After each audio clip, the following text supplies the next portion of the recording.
پاکستانیوں، آج سے 1 سال پہلے میں اپنی ڈائری اٹھا کے تو پرائم منسٹر ہاؤس سے گھر گیا تھا، اور اس کے پیچھے ایک بہت بڑی سازش تھی۔ سازش کچھ سال پہلے سے شروع ہوئی۔ میں ایک سربراہ کو مل رہا تھا مڈل ایسٹ سے، تو اس نے مجھے کہا کہ تمہیں پتہ ہے کہ تمہیں ہٹانے کی کوشش کر رہی ہے اور جو تمہارا آرمی چیف ہے وہ تمہارے سے خوش نہیں ہے۔ تو میں بڑا حیران ہوا، میں تو سمجھا ہم ایک پیج پہ ہیں اور ہمیں تو کوئی سوچ بھی نہیں سکتا تھا۔ تو میں نے اس کو کہا تم کیا باتیں کر رہے ہو؟ مجھے کہ کانفرنس پہ ملا، تو جب ہم نے ریورس انجینئرنگ کی، جب سے ہماری گورنمنٹ گئی اور میں نے پھر پیچھے سارا جائزہ لیا کہ کیا کیا ایونٹس ہوئے اور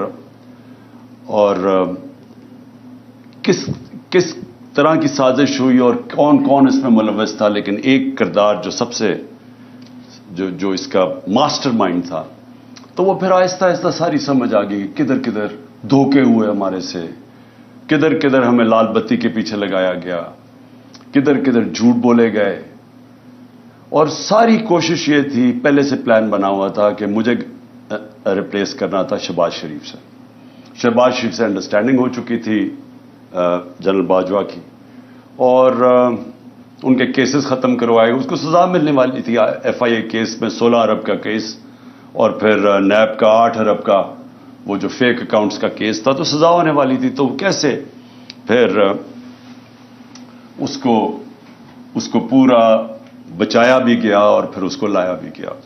اور پھر جو ہم سمجھتے تھے کہ امریکہ سے سازش شروع ہوئی ہے، شروع وہاں سے نہیں ہوئی، شروع ادھر سے ہوئی تھی۔ انہوں نے حسین حقانی کو ہمارے گورنمنٹ نے ہائر کروایا گیا، میرے خلاف پروپیگنڈا کیا گیا، اور اس نے کہا کہ کیسے جنرل باجوہ کتنے اچھے ہیں اور پرو امریکہ ہے اور عمران خان اینٹی امریکہ ہے، اور پھر ادھر سے وہ سائفر آیا۔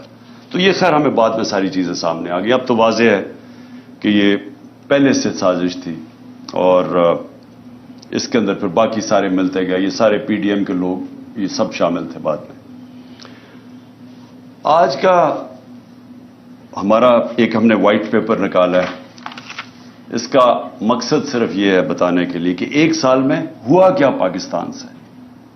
پاکستان 1 سال پہلے کھڑا کدھر تھا اور آج کدھر پہنچ گیا۔ تو میں یہ چاہتا تھا کہ آج اپنی قوم کے سامنے موٹی موٹی چیزیں رکھوں کہ ایک بند کمرے میں تھوڑے سے لوگوں نے مل کے فیصلہ کر کے آج جدھر پاکستان کو پہنچا دیا ہے، تو قوم کو کم از کم پتہ چلے کہ قوم سے ہوا کیا ہے۔ سب سے پہلے جیسے ہی اور پاکستان کھڑا کدھر، سال پہلے کدھر کھڑا تھا۔ ایک تو اکنامک سروے میں آپ ساری چیزیں دیکھ سکتے ہیں، جو پاکستان کی جو ہر سال معیشت کے اوپر جو ایک سروے چھپتی ہے، اس میں یہ سب چیزیں آ جائیں گی۔ لیکن جو موٹی موٹی چیزیں یہ ہیں کہ ایک اکانومی جو بینکرپٹ تھی 2018 میں، سب سے بڑا بیرونی خسارہ تھا، کرنٹ اکاؤنٹ ڈیفیسٹ تقریباً 20 ارب ڈالر کا۔ یہ پاکستان کی تاریخ کا ہمیں سب سے بڑا خسارہ ملا تھا، اور ریزروز تھے کوئی 8 ارب ڈالر کے رہ گئے، تو روپے پہ پریشر تھا۔ اس مشکل وقت پہ گورنمنٹ ملی، پہلے سال سٹیبلائز کی، دوسرے 2 سال کرونا سے ہمیں ڈیل کرنا پڑا۔ اب کرونا یہ یاد رکھیں کہ دنیا میں جو اس نے تباہی مچائی ہے، دنیا کی اکانومیز میں تباہی مچائی ہے، یہ کبھی سب کے سامنے ہے۔ یہ آپ بڑے آرام سے دیکھ سکتے ہیں کہ منفی میں چلی گئی گروتھ ریٹ، ہندوستان 7% پہ آگے بڑھ رہا تھا، وہ منفی میں چلا گیا۔ تو پاکستان نے جس طرح کرونا کا مقابلہ کیا، دنیا نے اکنالج کیا، دنیا کے World Economic Forum, Economist magazine, ہر فورم کے اندر ورلڈ ہیلتھ آرگنائزیشن نے اکنالج کیا کہ پاکستان ان چند ملکوں میں تھا، ٹاپ 3 ملکوں میں، جنہوں نے سب سے بہتر طریقے سے اتنا بڑا ایک کرائسس تھا اس کو سنبھالا۔ میں یہ صرف سوچ رہا ہوں کہ جو ان کی 1 سال کی کارکردگی ہے، اگر یہ خدا نہ خواستہ ہوتے تب تو انہوں نے کیا کرنا تھا۔ انہوں نے جو ملک سے ابھی کیا ہے، سوچیں ابھی تو کرائسس تو ان کو کوئی ملا ہی نہیں ہے، کرائسس تو سارے ہمیں ملے تھے کیونکہ کورونا کا کرائسس ہم نے ڈیل کیا. انہوں نے جو بینکرپٹ کر کے گئے وہ ہم نے اکانومی کھڑی کی. تو اگر یہ وہاں ہوتے تو انہوں نے سب سے پہلے تو لاک ڈاؤن لگا دینا تھا. ان کی سٹیٹمنٹس آ کے بند کر دو پاکستان کو. تو اگر وہ بند کر دیتے, آگے مشکل حالات تھے, تو یہاں تو لوگوں نے بھوکے مر جانا تھا. تو ہم نے جو اسمارٹ لاک ڈاؤن ان کی تنقید بھی سنی, تو شکر کریں کہ یہ اللہ نے ان کو تب وہاں نہیں رکھا ہوا تھا. اس کے بعد آخری 2 سال 5.7% پہ ہماری اکانومی اوپر گئی اور 6% پہ اوپر گئی. اور یہ یاد رکھیں کہ 17 سال میں بہترین پاکستان کی اکنامک پرفارمنس تھی. ہمیں پرابلمز آ رہے تھے. پرابلمز کیا تھا کہ دنیا میں کورونا کی سپلائی سائڈ کی رکاوٹ کی وجہ سے جو اوپر گئی, وہ جس کو کہتے ہیں کموڈٹی سپر سائیکل, انرجی کی قیمتیں اوپر چلی گئی, گیس کی سب سے زیادہ, تیل کی, کوئلے کی, سب اوپر چلی گئی. اور اس کی وجہ سے ساری دنیا کے اندر مہنگائی آئی. تو ہم بھی مہنگائی سے ڈیل کر رہے تھے. ہمیں مسلسل انہوں نے کہا کہ مہنگائی میں ملک تباہ ہو گیا. لیکن یاد رکھیں کہ سب سے بڑا جو چیز مہنگائی کرتی ہے وہ تیل ہے. تو ہمارے زمانے میں آخری سال میں $110 سے $115 پہ تیل چلا گیا تھا. ان کے دور میں ابھی $65 تھا, اور اب کبھی $70 ہوتا ہے, $80 پہ سنا ابھی گیا ہوا ہے. تو فرق دیکھیں کہ تیل کا تب کتنا مہنگا تھا, اب کتنا مہنگا. تو ان کا تو کوئی اتنا بڑا کرائسس نہیں تھا. ہم نے سب سے زیادہ کرائسس ڈیل کیے. اور اس کے باوجود جب ہماری گروتھ ریٹ تھی 5.7 اور 6%, یہ 17 سال میں پاکستان کی بہترین گروتھ ریٹ تھی. اور یاد رکھیں اس سے پہلے جو تھی امریکن ڈالر آ رہے تھے وار آن ٹیرر میں. اس سے پہلے جنرل ضیاء الحق کے تب پھر ڈالرز آ رہے تھے افغان جہاد میں. اس سے پہلے ایوب خان کی سیٹوں سینٹوں میں پھر امریکن ڈالر آ رہے تھے. یہ امریکن ڈالرز آنے کے بغیر پاکستان کی گروتھ 5.7 اور 6% تھی. جو ہم نے تیل کی قیمتیں, پٹرول اور ڈیزل کی قیمت نیچے رکھی, وہ کیوں رکھی تھی؟ کیونکہ ہم سمجھ رہے تھے کہ ببل ہے, یہ تھوڑی دیر کے نیچے آ جائے گا, لیکن ہماری اکانومی اتنا اونچ نیچ نہیں دے سکتی, اس لیے ہم نے سبسڈائز کی. کیونکہ ہم نے روس سے جب میں وہاں گیا, میں نے صدر پوٹن سے جب ملاقات ہوئی, ہم نے ان کو بتایا کہ ہمارے ملک میں یہ آپ کی ٹینشن کی وجہ سے تبھی تیل کی قیمتیں اوپر چلی گئی تھی. تو انہوں نے پھر اپنا انرجی منسٹر بھیجا, حماد اظہر سے ملاقات ہوئی, اور ہماری انڈرسٹینڈنگ یہ تھی کہ ہم نے جس طرح ہندوستان سستا تیل روس سے لے رہا تھا, پاکستان نے بھی لینا تھا. اور بدقسمتی سے آتے ساتھ ہی آپ کو پتا ہے کہ سازش شروع ہو گئی. واپس آئے تو ووٹ آف نو کانفیڈنس ہو گئی, اور اس کے بعد ہماری گورنمنٹ چند ہفتوں میں چلی گئی. تو وہ بیچ میں ہی چیزیں رہ گئی. ہمارا ٹیررزم جو اتنا آج کل ٹیررزم کی بات کر رہے ہیں, یاد رکھیں ہم ٹیررزم سے ٹورزم پہ گئے تھے. ہمارے 3.5 سال میں دہشت گردی دیکھ لیں اور آج دیکھ لیں. اور جب جو امریکہ نکلا افغانستان سے, تو وہ بہترین ٹائم تھا اس وقت کہ افغان گورنمنٹ کے ساتھ کوآپریٹ کر کے ہم اس ملک کے اندر جو دہشت گردی جو تھوڑی بہت بھی تھی اس کے اوپر بھی قابو پا سکتے تھے. لیکن کچھ نہیں کیا گیا. انہوں نے کوئی نہ, ان کے پاس ٹائم تھا سوچنے کا, نہ کچھ تھا, کیونکہ آئے تھے صرف ایک مقصد کے لیے, اپنے کرپشن کیسز ختم کرنے کے لیے. نہ انہوں نے اکانومی کا روڈ میپ دیا, نہ ان کو کوئی فکر تھی کہ یہ جو واپس آ رہے ہیں, جب طالبان گورنمنٹ آئی تو انہوں نے کہا واپس جائیں TTP کو. تو جب وہ واپس آ رہے تھے, نہ سوچا کہ ان کو ریہیبلیٹیٹ کیسے کرنا ہے. ان کو تو اس کی فکر ہی نہیں تھی. یہ تو پڑ گئے اپنے کرپشن کیسز پہ آتے ساتھ ہی. پہلی کیبنٹ کی میٹنگ کے اندر انہوں نے آتے ساتھ ہی اپنے جناب ECL پہ جو رکھے ہوئے تھے وہ ختم کیا.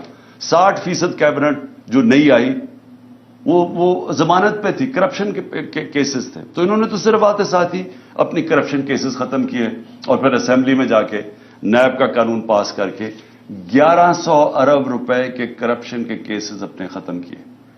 ہمارے 3 سالوں میں نیب نے 480 ارب روپے کرپشن کا ریکور کیا تھا. ہماری ایوریج آ رہی تھی 160 ارب روپیہ سال کا.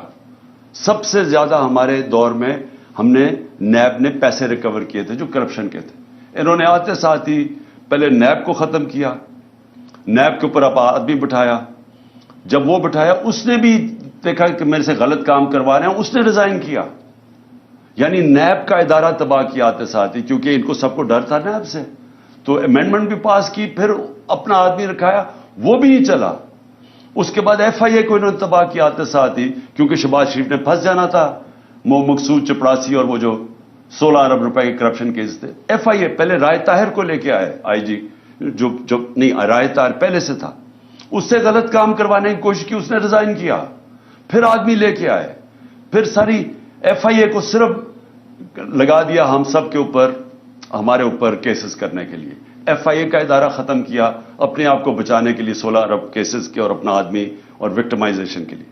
نیب, ایف آئی اے گئی, پارلیمنٹ ختم ہو گئی, کیونکہ جب راجہ ریاض بن گیا اپوزیشن لیڈر تو اس کا مطلب اپوزیشن تو ختم ہو گئی, تو پارلیمنٹ تو چلتی نہیں اپوزیشن کے بغیر, تو وہ ختم ہوئی. پھر الیکشن کمیشن, اس کو انہوں نے استعمال کیا صرف اور صرف کہ کسی طرح وہ ان کو الیکشن جتا دے, توشہ خانہ کیس کر دے عمران خان کے اوپر, فورن فنڈنگ کیس کر دے. اب وہ فورن فنڈنگ کیس ہی ختم ہو گیا, اب پتہ چلا کہ وہ فورن فنڈنگ ہی نہیں تھا, وہ کچھ اور تھا. اب ہائی کورٹ نے, ایک جج صاحب نے کہا کہ جی بتائیں, جو عمران خان کے اوپر میڈیا ٹرائل کر رہے تھے وہ بھی رہ گیا بیچ میں, ابھی توشہ خانہ بھی ختم ہوگا, وہ بھی پتہ چلے گا کہ اس الیکشن کمیشن نے ان کو خوش کرنے کے لیے میرے پہ کیس کیا تھا, اور پھنس جائیں گے یہ اب, کیونکہ توشہ خانہ کا ریکارڈ سارا اویلیبل ہے. تو توشہ خانہ کا جب ریکارڈ اویلیبل ہے, انہوں نے اپنے پیر پہ کلہاڑی مار دی ہے, کیونکہ اس میں نواز شریف اور زرداری نے پھنس جانا ہے توشہ خانہ میں, اور انشاءاللہ ان کی جو گاڑیاں انہوں نے چوری کی ہیں وہ بھی ہم سامنے لے کے آئیں گے. اس کے بعد میڈیا جو ایک ستون ہوتا ہے ڈیموکریسی کا, اس کے اوپر واردات شروع ہوئی. عمران خان اور پی ٹی آئی کا بلیک آؤٹ شروع ہو گیا میڈیا میں. ہمارے دور پہ کہتے ہیں کہ جی میڈیا کے اوپر پابندی تھی, جتنی آزادی ہمارے دور میں میڈیا کے اوپر تھی, میں چیلنج کرتا ہوں پاکستان کی تاریخ میں نہیں تھی. کھل میڈیا نے جس طرح ہمیں اٹیک کیا, میرے پہ, سب پہ, میرے گھر والوں پہ, کبھی ایسا میڈیا کا اٹیک نہیں تھا. ہنی مون پیریڈ بھی نہیں ملا, پہلے دن سے اٹیک شروع کر دیا. اور جیسی ہماری گورنمنٹ گئی, میڈیا کو ٹوٹل کنٹرول کیا گیا. خود ٹیلی فون جایا کرتا تھا نامعلوم صاحب سے کہ جناب عمران خان کو نہیں دکھانا, ان کو اونرز کو ٹیلی فون کر کے کہا جاتا تھا کہ اس کو نہیں تم نے دکھانا. جو 2-3 چینلز تھی وہ جو دکھا رہی تھی, ان کے اوپر آپ پریشر ڈال کے ان کو بھی بند کروا دیا کہ آپ نے بھی نہیں دکھانا, لائیو عمران خان کی کوریج نہیں دکھانی. جو سب سے بڑی پارٹی پاکستان کی ہے, اس کے لیڈر کو کیسے ایک ڈیموکریسی کے اندر آپ میڈیا سے بلیک آؤٹ کروا دیتے ہیں, اس کی سپیچز نہیں دکھانے دیتے, اور یہ بھی آپ یہ لائیو نہیں جائے گا کیونکہ ان کو خوف ہے کہ پتہ نہیں وہ کیا کہہ دے گا. تو اتنا خوف ہے فریڈم آف سپیچ سے. اور میں آج یاد کرانا چاہتا ہوں ہر وہ ہمارا صحافی جو ہمارے دور میں کہتا تھا کہ جی دیکھیں یہاں پابندیاں لگ رہی ہیں, میں چیلنج کرتا ہوں کہ آج اور کمپیئر کریں. میں کہتا ہوں پاکستان کی جمہوریت کی تاریخ میں کبھی ایسی پابندیاں نہیں لگی جو آج لگی ہوئی ہیں ہمارے اوپر. تو میڈیا انہوں نے کر دیا. پھر فنڈامنٹل رائٹس, بنیادی حقوق, 25 مئی کو سے شروع ہوتا ہے. لوگوں کے گھروں میں پولیس گھس کے, پی ٹی آئی کے ایم پیز لوگوں کے گھروں میں گھس کے, نہ چادر نہ چادر دیواری, وہاں جا کے جو انہوں نے جس طرح تشدد کیا, لوگوں کو اٹھایا. ایک 11 سال کے بچے کو لے کر جا رہے ہیں جیل میں کیونکہ باپ نہیں تھا. ایک گھر میں اٹیک کر دیا انہوں نے, وہ ایک میجر صاحب تھے, ان کو کیا پتا کون آ رہا ہے گھر میں. کوئی کسی کے گھر میں رات دروازہ توڑ کے گھستا اندر, اس نے گولی مار دی, اس نے سمجھا کوئی ڈاکو آ رہا ہے. اس کو پکڑ کے اس کے بیٹے کو انہوں نے جو تشدد کیا پولیس نے, جو بیٹے سے کیا. میں 6 مہینے کے بعد بیٹے کو ملا, اس نے کہا میں ابھی بھی میں رات کو سو نہیں سکتا, اتنا انہوں نے میرے ظلم کیا. اس کے بعد 25 مئی کو جو عورتیں بچوں کے اوپر انہوں نے وہاں دیکھ رہے ہیں کہ فیملیز آئی ہوئی ہیں. تحریک انصاف کی کیسے یہ کہہ سکتے ہیں کہ ہم کسی بھی انتشار کے اندر ہم ملوث ہوں, کیونکہ جو پارٹی الیکشن چاہتی ہے وہ انتشار کیوں چاہے گی. ہم تو پہلے دن سے کہہ رہے ہیں کہ پاکستان کے مسئلے الیکشن میں, وہ انتشار کیوں چاہے گی. لیکن ہر جگہ ہمارے اوپر انہوں نے ہمیں کوشش کی کہ کسی طرح ہم ریئیکٹ کریں, ہمارے اوپر ٹیئر گیسنگ یا جو بھی کریں تاکہ یہ کہہ سکیں کہ تحریک انصاف انتشار پھیلا رہی ہے. تاکہ اور کیسز بنائیں اور کسی طرح الیکشن نہ ہو ملک میں کہ جی فضا نہیں ہے، سیکورٹی سچویشن نہیں ہے. تو ہمارے پاس تب سے شروع ہوئے. پھر اس کے بعد ہر جگہ اور بنتے گئے، کیسز بنتے گئے. میرے اوپر آج 144 کیس بن چکے ہیں. میرے اور علی امین کے اوپر، دونوں کے اوپر انہوں نے غداری کا کیس بنا دیا. میرے اوپر غداری کا کیس یہ ہے کہ جناب میں نے اپنی کئی تقریر میں، کوئی ایک میجسٹریٹ کہہ رہا ہے کہ میں اتوار کو آفس تھا جب کوئی ہونا نہیں چاہیے تھا. میں نے اور میرے سٹاف نے دیکھا کہ عمران خان نے کوئی ایسی توہین کر دی ہے ادارے کی، کیونکہ میں نے ڈرٹی ہیری کا ہے اور میں نے سائیکوپیتھ کا ہے.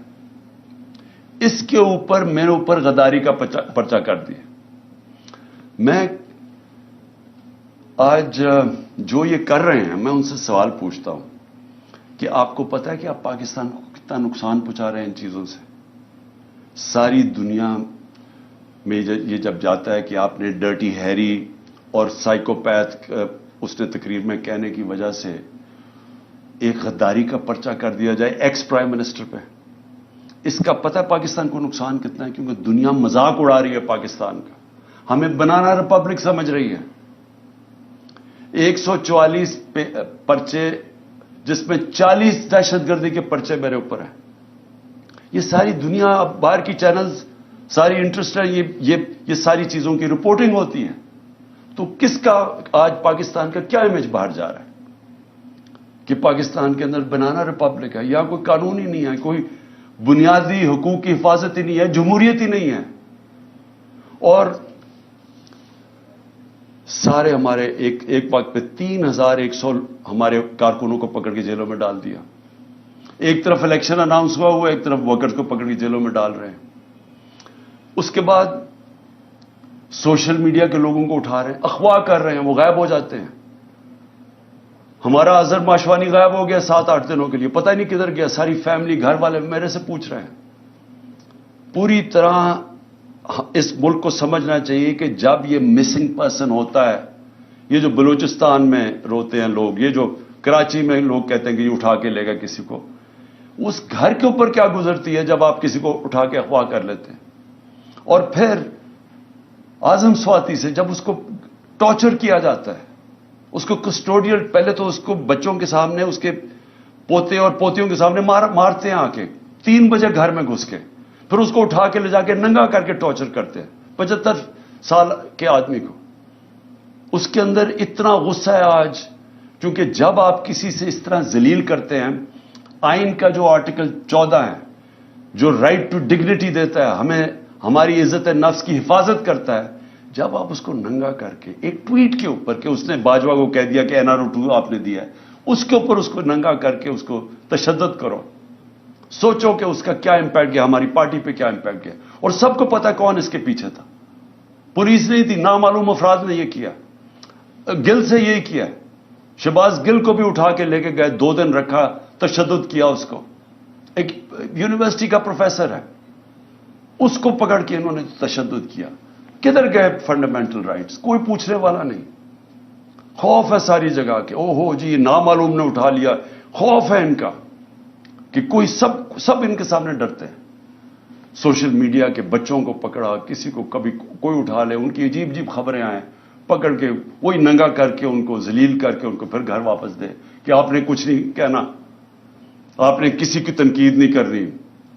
کوئی یہاں ایک ایسے انٹچبلز ہیں، ان کا نام بھی نہیں آپ نے لینا. یعنی یہ کوئی مشرف کے مارشل لا کے اندر ہم نے کبھی اس طرح کی سختی نہیں دیکھی. میں نے کبھی اس طرح، میں اپوزیشن میں تھا، کبھی میں نے اس طرح کا ظلم نہیں دیکھا جو ہمارے اوپر ہوا اور ہوتا جا رہا ہے، رکتا نہیں ہے. ہمارے جو لوگوں کو اٹھاتے ہیں وہ سب بتاتے ہیں، ان کو پکڑ کے لے جاتے ہیں. روزوں میں انہوں کو اٹھایا، نہ ان کو روزہ کھولنے دیا، گندا پانی دیں، پھر کوئی نامعلوم افراد آ جائے ان سے پکڑ کے لوگوں کو، ان کو پھینٹا لگایا ان کو. اور پولیس کا میں یہ کہہ دوں کہ زیادہ تر پولیس ہمارے ساتھ سمپیتھیٹک تھی. لیکن میں اب اپنے گھر کا بتانا چاہتا ہوں کہ میرے گھر کے اوپر جو یہاں اٹیک ہوا. دیکھیں پہلے آپ سمجھ جائیں کہ وہ ہوا تھا، ایشو تھا کیا، وہ وارنٹ کس چیز کی تھی. وارنٹ یہ تھی کہ ایک میجسٹریٹ کے کورٹ نے کہا کہ عمران خان کو وہاں ایک کیس کے اندر اپنی حاضری دینی ہے بیل کے لیے.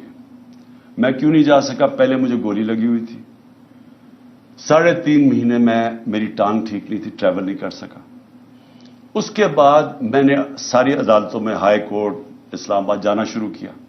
اس عدالت میں اس لیے نہیں جا سکا کیونکہ وہ کچہری میں، ایف8 کچہری میں جدھر وہ عدالت ہے ادھر 2 دفعہ دہشت گردی کے حملے ہوئے ہیں. ججز اور وکیل وہاں مر چکے ہیں اس میں. اس لیے ہماری سیکیورٹی، کیونکہ گورنمنٹ کا کام ہے مجھے سیکیورٹی دینا، یہ دے نہیں رہے. انہوں نے جو پرائم منسٹر کی بھی سیکیورٹی تھی، ایکس پرائم منسٹر، وہ بھی ہٹا لی ہے، اور اس جگہ کے اوپر سیکیورٹی تھی نہیں.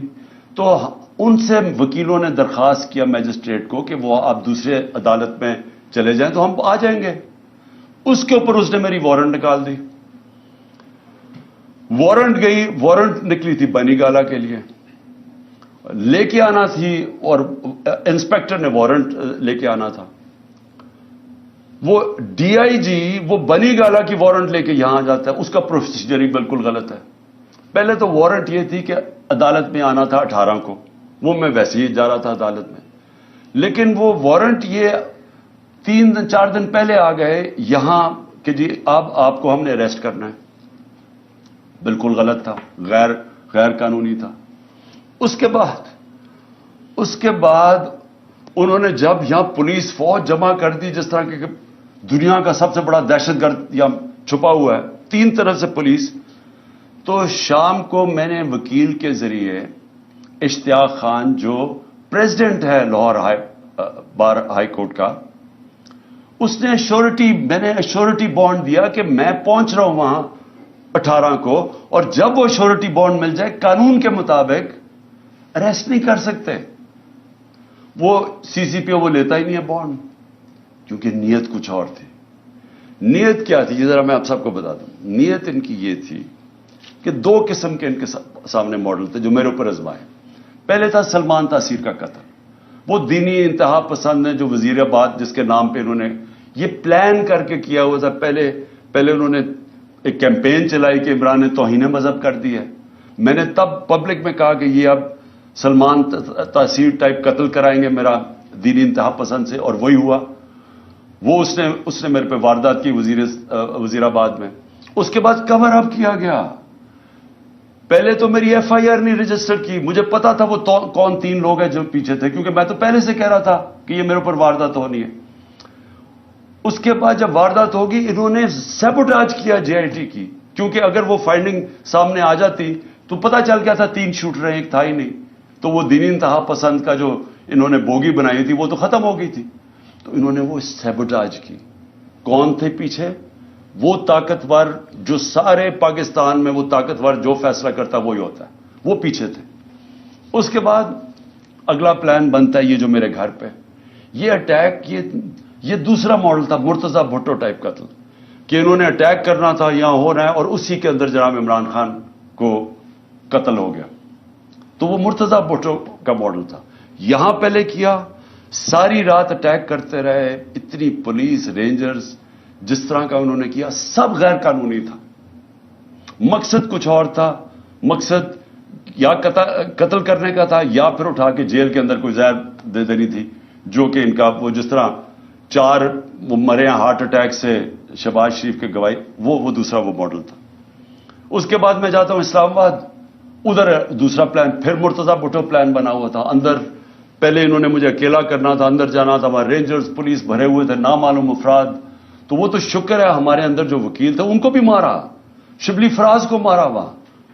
اور اس نے جلدی سے انہوں نے آ کے بتایا کہ یہاں نہ ہو، یہاں تو ٹریپ ہے، ڈیتھ ٹریپ ہے. وہ اللہ نے وہاں سے بچایا. تو یہ سارا پلان بنا ہوا تھا عمران خان کو راستے سے ہٹانا. وہ کیونکہ 37 میں سے 30 بار الیکشن ہم جیت چکے تھے. پاکستانی قوم ہمارے ساتھ کھڑی ہو گئی تھی. ڈر ان کو الیکشن سے لگ چکا تھا. الیکشن سے یہ بھاگ رہے تھے، اور اس الیکشن سے بھاگنے کے لیے ان کو ڈر یہ تھا کہ اگر اس کو جیل میں بھی ڈالتے ہیں تو اس کی پاپولیرٹی اوپر چلی جائے گی، لہٰذا اس کو قتل کرو، راستے سے ہٹاؤ. تو یہ جو 144 کیسز ہیں یہ سارا اسی کی کڑی ہے. پھر اسی دور میں میڈیا کا کیا، یعنی جو بنیادی حقوق تو تباہ کر دیے انہوں نے. جو ابھی علی امین کو پکڑا، اب علی امین کو کس طرح پکڑا؟ اس کو پولیس، اس کا جو ڈی پی او پکڑنے آیا، اس نے سٹیٹمنٹ دی کہ جو بھی ہو جائے میں نے اس کو پکڑ کے لے کے جانا ہے، عدالت بھی نہ اسے جانے دے. یعنی ایسا کہ ٹارگٹ کر کے جو مین لوگ ہیں عمران خان کے ساتھ، ان کو پکڑ کے جیلوں میں ڈالنا ہے. اگر عمران خان نہیں تو مین لوگوں کو جیلوں میں ڈالو. اچھا، اس کے بعد معاشیت. اب ذرا معیشت کیا تھی؟ میں نے شروع میں آپ کو بتایا کہ اکانومی گرو کر رہی تھی. انڈسٹری 17 سال میں لارج سکیل مینوفیکچرنگ انڈسٹری 10% کی ریٹ پہ گرو کر رہی تھی، 10% پہ، جو کہ بڑی انڈسٹری ہوتی ہے جس سے سب سے زیادہ روزگار ملتا ہے. 3 سال میں 55 لاکھ لوگوں کو مزید روزگار ملا. یہ بھی ورلڈ بینک کی ہے. اور ہمارا جو زراعت ہے وہ 4.5% پہ گرو کر رہی تھی. 2 سال مسلسل بمپر کراپس ہوئی. کیوں؟ کیونکہ ہم نے پیسہ، گنا کا جو فصل تھی اس کا پورا پیسہ دینے دیا. ہم نے شوگر مل مافیا کو، جو بیچارے کسان کو کے اوپر ظلم کرتے ہیں، اس کے حق مارتے ہیں، ہم نے ان کو ٹائم پہ پیسے دلوائے، پوری قیمت دلوائے. انہوں نے پیسہ اپنی زمینوں پہ لگایا. تو سب سے زیادہ پیسہ زراعت میں گیا ہمارے دور میں، اور اس کی وجہ سے انہوں نے، ہماری فصلیں بھی زبردست ہوئی، زراعت بھی بڑھ رہی تھی، انڈسٹری بھی بڑھ رہی تھی. آئی ٹی کی ایکسپورٹس جو مستقبل ہے 75% 2 سالوں میں بڑھی. تو ملک تو صحیح راستے پہ جا رہا تھا. ریکارڈ ہماری ٹیکس کلیکشن ہو رہی تھی. تو اب کیا حالات ہیں معیشت کے؟ 6% سے ورلڈ بینک کے مطابق 0.4% پہ گروتھ ریٹ نیچے چلی گئی. اس سے ورلڈ بینک کی رپورٹ ہے کہ 40 لاکھ لوگ غربت کی لکیر سے نیچے چلے گئے. مہنگائی جس کے اوپر سارا شور مچا ہوا تھا ہمارے دور میں، یاد رکھیں کہ ہمارے دور میں جو مہنگائی کی اصل وجہ تھی وہ تیل تھی. تیل ہمارے دور میں $110 سے $115 بیرل پہ کیا تھا. یہ نیچے آ کے $65 سے آپ کوئی $80 کے بیچ میں ہے. تو اس دور کے اندر ہماری مہنگائی تھی، جو انفلیشن تھی، وہ 12% تھی. ان کے دور میں وہ پہنچ گئی تقریباً 35%. اور جو کھانے پینے کی چیزیں ہیں وہ 1 سال میں 50% بڑھی ہیں. آپ جو چیز عام آدمی کو سب سے افیکٹ کرتی ہے وہ ہے آٹا.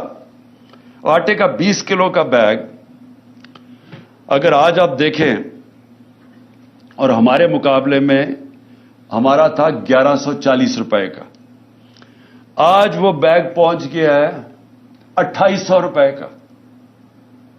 تو جو عام آدمی، یہ جو آپ آٹے کی لائنیں دیکھ رہی ہیں اور لوگ دیکھ رہے ہیں بیچارے آٹا لیتے ہوئے، جو 20 سے زیادہ لوگ مر چکے ہیں. جو بنیادی چیز ہے، پہلے بے روزگاری بھی بڑھ گئی، ویسے کھانے پینے کی چیزیں 50% بڑھ گئی، اور اس کے اوپر آٹا جو بنیادی چیز ہے اس کی قیمت دگنی سے زیادہ ہو گئی. اس کا مطلب یہ کہ لوگوں کے اس وقت سب سے برے حالات ہیں، اور یہ بڑھتے جا رہے ہیں. مہنگائی بڑھتی جا رہی ہے کیونکہ رک تو نہیں رہی.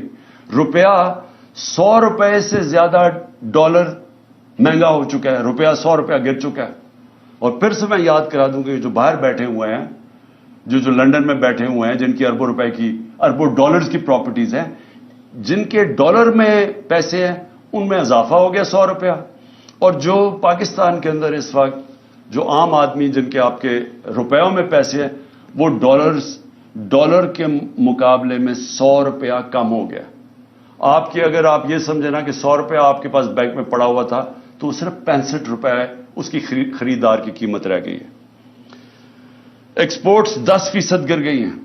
ہماری ایکسپورٹس آخری 2-3 سالوں میں بڑھتی جا رہی تھی. اب بجائے بڑھنے کے ایکسپورٹس 10% کم ہو گئی ہیں. اس کا مطلب کہ ہمیں اور زیادہ مسئلہ ڈالرز کا آنے والا ہے، کیونکہ ہم اب قرضے تو لے رہے ہیں، لیکن قرضے واپس کرنے کے لیے جو ہمارے پاس دولت میں اضافہ ہونا چاہیے، یعنی ایکسپورٹس میں اضافہ اور ریمیٹنسز میں، وہ بجائے بڑھنے کے وہ یا رک گیا یا کم ہو گیا. تو ڈالرز تو کم آ رہے ہیں اور قرضے بڑھتے جا رہے ہیں. اور انڈسٹری جو سب سے خطرناک ہے پاکستان میں، کہ آپ کی دولت میں اضافہ انڈسٹریلائزیشن سے ہوتا ہے. جو ہماری انڈسٹری بڑھتی جا رہی تھی, جو لارج سکیل مینوفیکچرنگ 10% بڑھ رہی تھی, وہ آج 50% انڈسٹری بند ہو چکی ہے. اور جو آج انڈسٹری کا حال ہے, اس کا اب ڈائریکٹ امپیکٹ پڑ رہا ہے. جس طرح میں نے کہا, ہمارے دور میں یہ صرف سال پہلے فیصل آباد میں پوچھیں, ان کو ٹیکسٹائل انڈسٹری کا اسکلڈ ورکر نہیں مل رہا تھا, مزدور نہیں مل رہا تھا. اور آج آپ دیکھ لیں کہ ٹیکسٹائل انڈسٹری کے حالات کیا ہیں. اچھا جی, پھر اب آخر میں پہنچ رہا ہوں کہ 1 سال کے اندر معیشت بھی بیٹھ گئی, میڈیا بھی بند کر دیا, ہمارے جو بنیادی حقوق ہیں ان کی بھی تباہی کر دی, ہماری جو ٹیررزم ہے پاکستان میں, جو ٹورزم کی طرف چلے گئے تھے, باہر کی برٹش ایئرویز, باہر کی air line, Virgin Atlantic air lines آنی شروع ہو گئی تھی پاکستان میں, کرکٹ ٹیمز آنی شروع ہو گئی تھی, وہ آج پھر دہشت گردی بڑھتی جا رہی ہے. کیونکہ امن تھا تو یہ سب آ رہے تھے, تو ان کے دور میں دہشت گردی بڑھتی جا رہی ہے.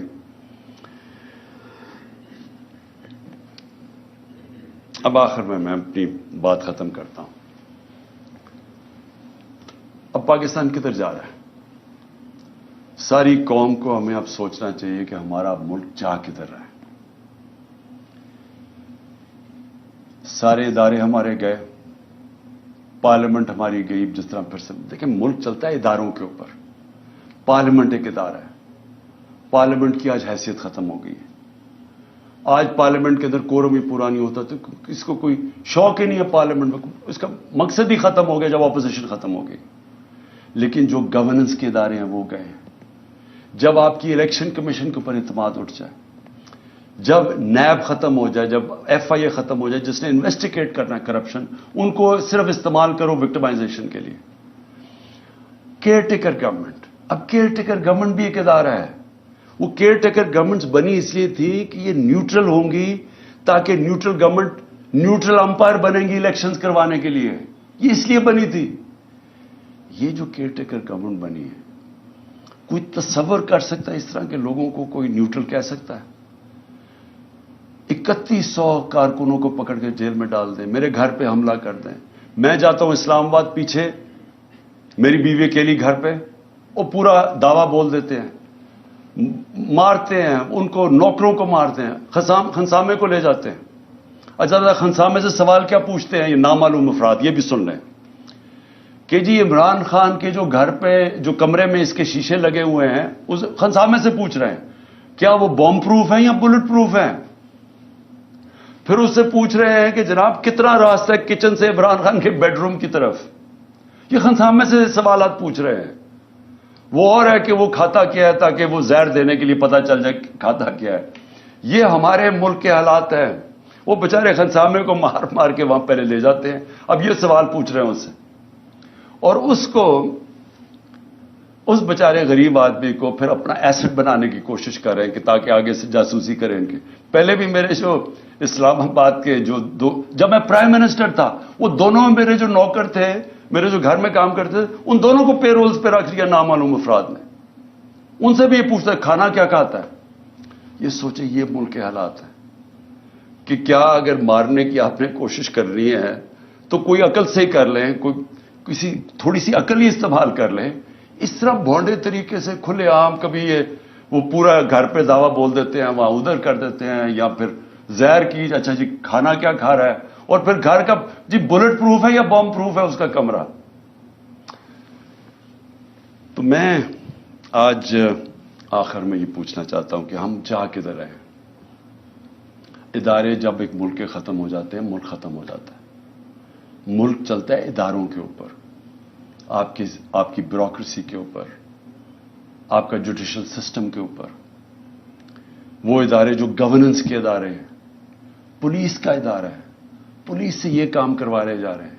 اچھا, پولیس ہمیں خود آپ آ کے کہتی ہے جی یہ بڑا غلط کر رہے ہیں, ہم نہیں کر رہے, ہمیں پیچھے سے حکم ہے. اب یہ پیچھے سے نامعلوم افراد بیٹھے ہوئے ہیں, وہ پیچھے سے ان سے کام کروا رہے ہیں.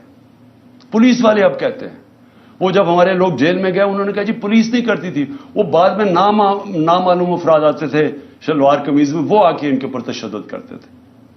یہ ہے آج پاکستان کا حال. اور کس کو یہ اوپر رکھ رہے ہیں؟ اس ملک کے نامور ڈاکوؤں کو, جن کی سارے پراپرٹیز باہر پڑی ہیں, جن کا پیسہ باہر پڑا ہے, 30 سال سے منی لانڈرنگ کر کے باہر پیسہ لے کے جا رہے ہیں, ان کو بچانے کے لیے ملک کے ادارے بھی ختم کیے جا رہے ہیں, سارے انسانوں کے بنیادی حقوق ختم کیے جا رہے ہیں, سارے اداروں پہ پریشر ڈال رہے ہیں کہ کسی طرح ہم ان کو قبول کر لیں اور کرش کرنے کی کوشش کر رہے ہیں تحریک انصاف کو. ایسے پولیٹیکل پارٹیز کرش نہیں ہوتی. میں یہ آج ساروں کو پیغام دے رہا ہوں, یہ صرف اور صرف ہم ملک کو نقصان پہنچا رہے ہیں. فاطمہ جناح کا جب الیکشن ہوا ایوب خان سے, تو یہ حربے استعمال کیے گئے اس کو ہرانے کے لیے. اس کا کیا ہوا نقصان؟ ادھر سے شروع ہوا ایسٹ پاکستان کی علیحدگی. مجیب الرحمان ان کے ساتھ تھے, فاطمہ جناح کے ساتھ. ایسٹ پاکستان نے فاطمہ جناح کو ووٹ دیا تھا. یہاں حربے استعمال کر کے اس کو ہرایا گیا. کیا نتیجہ ہوا اس کا؟ ملک ٹوٹ گیا, کیونکہ وہی مجیب الرحمان آخر میں الیکشن سویپ کر گیا, کیونکہ انہوں نے کہا یہاں تو جمہوریت ہی نہیں ہے, یہاں تو ہماری آواز ہی نہیں ہے. اور جب وہ الیکشن جیت گیا, election free and fair election وہ جیت گیا, 1970 کا الیکشن سب سمجھتے ہیں فری اینڈ فیئر, وہ جب جیت گیا اس کی مینڈیٹ ہی مانگنا, ملک ٹوٹ گیا.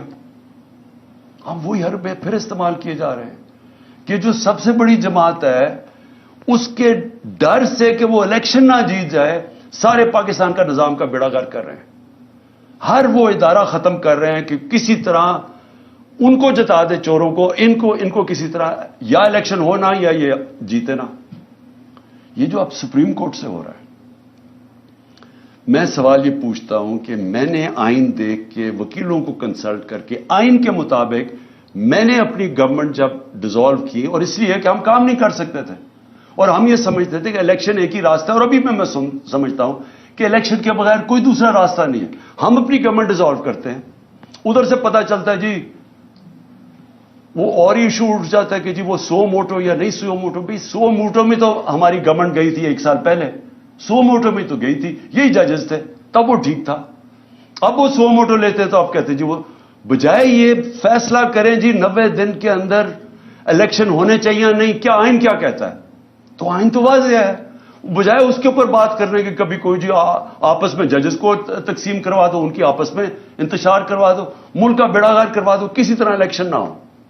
وہ باہر بیٹھا ہوا جو ہے, اور یہ زرداری ہے, میں بتاؤں ان کا پاکستان میں انٹرسٹ کیا ہے. میں پھر سے پوچھتا ہوں, چھٹیاں باہر, جب اقتدار سے نکلتے ہیں پھر باہر بھاگ جاتے ہیں, بڑے بڑے محلوں میں وہاں رہ رہے ہیں, شاپنگ باہر ہے, سرجریز باہر ہیں, سب کچھ باہر ہے, بزنسز باہر ہیں, اس کے بچے 2 باہر کہتے ہیں پاکستان نیشنل ہی نہیں ہے. 3 دفعہ پرائم منسٹر کے بیٹے کہتے ہیں پاکستان نیشنل اس لیے نہیں ہے, یہ جواب ہی نہیں دے سکتے کہ اربوں روپے کی پراپرٹیز کدھر سے آئیں ان کے پاس. اور وہ بیٹھ کے فیصلے کر رہے ہیں پاکستان پہ, اور وہ فیصلہ کر رہے ہیں لنڈن پلان کے تحت کہ کیونکہ میں الیکشن نہیں جیت سکتا اس لیے الیکشن نہ کرواؤ اور پی ٹی آئی کو کرش کرو.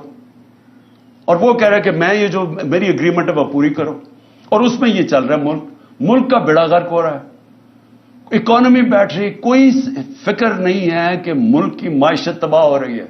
نہ پاکستان, 80% پاکستان کا بزنس مین کہتا ہے کہ ہمیں اس گورنمنٹ پہ اعتماد ہی نہیں ہے, لیکن پھر ان کو بٹھایا ہوا نہیں جی وہ تو ابھی اکتوبر میں نہیں آ گیا, الیکشن اور آگے جا رہے ہیں, جب تک یہ جیتیں گے نہیں, جب تک غلط فہمی یہ ہے کہ کہیں یہ لوگ تھوڑی دیر کے بعد شاید ان کو اچھا سمجھنا شروع ہو جائے. وہ کیسے اچھا سمجھیں گے؟ کون سی چیز کریں گے کہ ملک کو اس دلدل سے نکالیں گے؟ ان کے پاس تو راستہ ہی کوئی نہیں. آپ اور ان کے لیے ملک کے آئین کو بھی نقصان پہنچانے کی کوشش ہو رہی ہے, عدلیہ کو بھی تقسیم کرنے کی, ادارے بھی ختم, فنڈامنٹل رائٹس بھی ختم, ہمارے اوپر بھی 144 کیسز. اور پھر سے میں کہتا ہوں کہ ملک کا مذاق اڑا ساری دنیا میں, ساری دنیا میں پاکستان. اب کیا مجھے یہ بتائیں, جب یہ کہے گئے گورنمنٹ کہے گی کہ ہم سپریم کورٹ کا فیصلہ نہیں مانتے تو کس انویسٹر نے پاکستان میں آنا ہے؟ جب آپ ایک انویسٹر کو جب پاکستان کی جسٹس سسٹم میں اعتماد ہی نہیں ہے, وہ کون اپنا پیسہ لے کے آئے گا پاکستان میں؟ پاکستانی اپنا پیسہ باہر لے کے جا رہے ہیں, وہ جا کے باہر انویسٹ کر رہے ہیں. اور پھر جس ملک کے اندر اگر یہ چیزیں وہ سنیں کہ ایک ایکس پرائم منسٹر کو غداری میں اس لیے اس کے اوپر کیس کر دیا کیونکہ اس نے ڈرٹی ہیری اور وہ سائیکوپیتھ لکھ دیا ہے. دنیا مذاق اڑائے گی. اس کو بنانا ریپبلک کہتے ہیں. بنانا ریپبلکس میں انویسٹمنٹ نہیں آتی. بنانا ریپبلکس میں سے سارے ان کے لوگ پیسے چوری کر کے باہر بھیج دیتے ہیں, منی لانڈرنگ کرتے ہیں. وہاں ساری جگہ شریف اور زرداری بیٹھے ہوئے ہیں. اس لیے میں آج آخر میں یہ بات کہتا ہوں کہ جو ملک ہمارا 1 سال میں جہاں آج پہنچا ہے, کوئی سوال پوچھے گا اس آدمی سے جس نے کہا جی عمران خان بڑا خطرناک ہے اس لیے میں نے فیصلہ کیا, اور اس لیے اس نے فیصلہ نہیں کیا, اس نے فیصلہ اور وجوہات سے کیا تھا. وہ ایکسٹینشن اس کا بہت بڑا وجہ تھی. وہ اپنی ایکسٹینشن چاہتا تھا. شہباز شریف نے اسے شیورٹی دی ہوئی تھی. وہ اور بات ہے کہ نواز شریف اڑ گیا. پلان سارا ایکسٹینشن کا تھا. یہ سارا ڈرامہ اس کے لیے ہوا ہے, ذات کے لیے ہوا ہے. یہ ملک کو آج پہنچایا صرف اپنے ذاتی مفادات کے لیے, اور پوری سازش اس کے لیے کی گئی تھی. تو آج کوئی پوچھے گا اس کو کہ جدھر آج پاکستان ہے 9 لاکھ لوگ ہمارے پروفیشنلز ملک چھوڑ کے چلے گئے ہیں یہ پچھلے چند مہینے میں.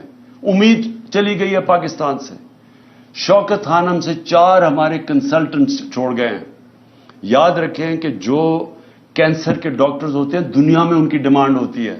بڑی مشکل سے ہم ان کو لے کے آتے ہیں پاکستان, کیونکہ ایک کہیں معمولی سا بھی جو آنکولوجسٹ ہوتا ہے کینسر کا ڈاکٹر, اس کی معمولی سے کہ بھی وہ تنخواہ ہوتی ہے جو ہم پاکستان میں نہیں دے سکتے, تو مشکل سے ان کو لے کے آئے. تو یہ جو حالات دیکھ کے 4 ہمارے ڈاکٹر چھوڑ کے چلے گئے, مایوس ہو گئے ہیں. تو کیا کوئی اس کو ذمہ دار ٹھہرائے گا کہ تکبر کے اندر فرعون بنا ہوا کہ میں نے فیصلہ کیا جی ملک کی بہتری کیا ہے, اور اس کے لیے آج جو ہمارے حالات ہیں کوئی اس کو کوئی ادارہ ذمہ دار ٹھہرائے گا؟ کیا یہ قانون سے اوپر ہے؟ ان کو کوئی پوچھ نہیں سکتا. حمود الرحمان رپورٹ 25 سال کے بعد جو ملک ٹوٹ گیا تھا ہندوستان میں چھپی تھی, پاکستان نہیں آئی تھی, کیونکہ وہ یہ سمجھتے ہی نہیں ہیں کہ جب تک ایک معاشرے میں تنقید نہیں ہوتی معاشرہ آگے نہیں بڑھ سکتا. جو ساری ڈکٹیٹرشپس دنیا میں فیل ہوئی ہیں ان کی سب سے بڑی وجہ ہے کہ ڈکٹیٹرشپس کے اندر تنقید نہیں ہوتی. جب تنقید نہیں ہوتی معاشرہ سکڑ جاتا ہے. یہ جو جمہوریت کی خوبی ہے یہ کہ وہ تنقید ہوتی ہے اور تنقید سے اپنی صلاحیت کرتا ہے معاشرہ. یہاں جب تک ہم یہ سمجھیں گے کہ جی وہ ایک سپر کنگ تھا, وہ جو مرضی فیصلہ کرے, ذمہ دار کسی اور کو ٹھہراؤ, اور وہ آرام سے کسی باہر والے ملک میں اچھی ہوائیں لیتا پھرے, کبھی بھی ملک آگے نہیں بڑھے گا. اور آج خاص طور پہ پاکستان کی اس برے وقت میں جو سب سے خوشائن چیز وہ یہ کہ پہلی دفعہ میں نے 1 سال میں جو چیز چینج دیکھا ہے کہ ہماری عوام جاگ گئی ہے, ایک شعور آ گیا ہے. ہمارا نوجوان سوشل میڈیا کی وجہ سے اور یہ 1 سال کی کیمپین میں وہ نوجوان ایک ایشو سمجھ گئے, بچے سمجھ گئے ایشوز, اسکول کے بچے, وہ شعور ہے جو کبھی پہلے بڑوں میں نہیں تھا. اور اس سے بھی بڑی چیز کہ ہماری خواتین گھروں کے اندر انقلاب آ گیا.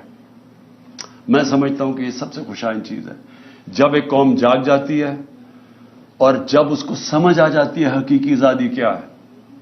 حقیقی آزادی انصاف سے آتی ہے جب ایک معاشرے میں آپ کے بنیادی حقوق کی حفاظت کرتا ہے آپ کے عدالتوں کا نظام, وہ لوگ آزاد ہو جاتے ہیں. وہ اس کو لیول پلینگ فیلڈ کہتے ہیں, وہ معاشری ترقی کرتے ہیں. تو اس وقت لوگ سب سمجھ بیٹھے ہیں کہ ہمیں آزادی چاہیے, ہم بنیادی حقوق چاہیے, ہمیں انصاف چاہیے. ہمیں یہ جو کلاس ہے قانون کے اوپر بیٹھی ہوئی ہم اس کو تسلیم نہیں کرتے.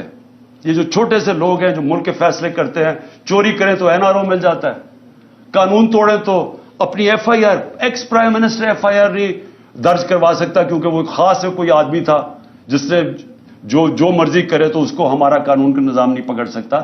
یہ ہے ظلم پاکستان کا, اور یہ جب تک چینج نہیں ہوگا ملک کا کوئی مستقبل نہیں ہے. جب تک ہم اس ملک میں رول آف لا نہیں لے کے آتے. 1 سال کا ہمارا تجربہ یہ ہمیں بتاتا ہے کہ رول آف لا جس معاشرے میں نہیں ہے اس میں تباہی ہے. اور 1 سال میں جو قتل ہوا ہے وہ رول آف لا قتل ہوا ہے.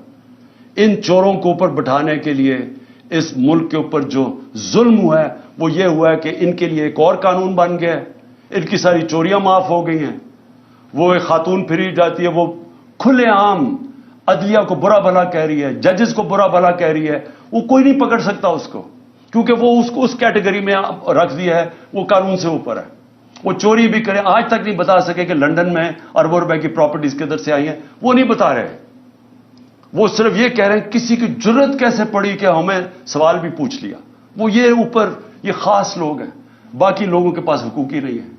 اور جب مرضی جیل میں پکڑو, رات کو اٹھا لو, گھروں میں گھس جاؤ, 3 بجے اٹھا لو. ایک ایکس پرائم منسٹر کے گھر 26 گھنٹے حملہ کیا غیر قانونی طور پہ, صرف اس کو یا اسے قتل کرنا تھا اور یا پکڑ کے جیل میں ڈالنا تھا, اور کوئی قانونی حیثیت نہیں تھی اس کی.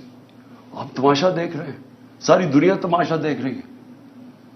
تو ہماری جو جنگ ہے حقیقی آزادی کی ہے, اور میں سمجھتا ہوں کہ کیونکہ قوم جاگ چکی ہے, یہ جو بھی کریں گے عدلیہ کے اوپر حملے کریں گے, قوم عدلیہ کے ساتھ کھڑی ہے. پاکستان کی وکلا کمیونٹی کو کھڑا ہونا پڑے گا عدلیہ کے ساتھ, کیونکہ اگر آئین گیا تو قوم ختم. اور دوسری چیز کہ یہ جو کر رہے ہیں ہمارے جو لوگوں کو پکڑے, علی مین کو جو پکڑا ہے, جو کیسز کر رہے ہیں, لوگوں کو جیلوں میں ڈال رہے ہیں, میں آخر میں یہ کہنا چاہتا ہوں کہ میری قوم تیار ہو جائے کہ اگر ان کا خیال ہے کہ ہم چپ کر کے یا تو انہوں نے الیکشن نہیں کروانے, تب بھی ہمیں سڑکوں پہ نکلنا پڑے گا. اور اگر انہوں نے, اور پرامن طریقے سے, اور اگر انہوں نے الیکشن کروائے اور یہ سب کو اندر بند کر دیا, ساروں کو جیلوں میں ڈال دیا, کارکنوں کو جیلوں میں ڈال دیا, کینڈیڈیٹس کو ہراساں کیا, تاکہ ہمارے ہاتھ باندھ کے اگر ہم الیکشن لڑیں, اور ان کا خیال ہے کہ ہم چپ کر کے بیٹھے رہیں گے, پھر ہمیں سڑکوں پہ نکلنا پڑے گا. اور میں اپنی قوم کو یہ کہنا چاہتا ہوں, ہم ہر چیز کے لیے تیار ہونا چاہیے. اور ہم اگلے دنوں میں ہم دیکھیں گے کس طرح جا رہا ہے. اگر ہم نے دیکھا کہ یہ اسی طرح ہی یا الیکشن سے بھاگ رہے ہیں, کیونکہ الیکشن سے تو بھاگ رہے ہیں, اگر انہوں نے بھاگنے کی کوشش کی عدلیہ کو تقسیم کر کے, اور یا پھر انہوں نے ہمارے اوپر اسی طرح کے حربے استعمال کیے, ہم سب سڑکوں پہ ہوں گے. پاکستان زندہ باد.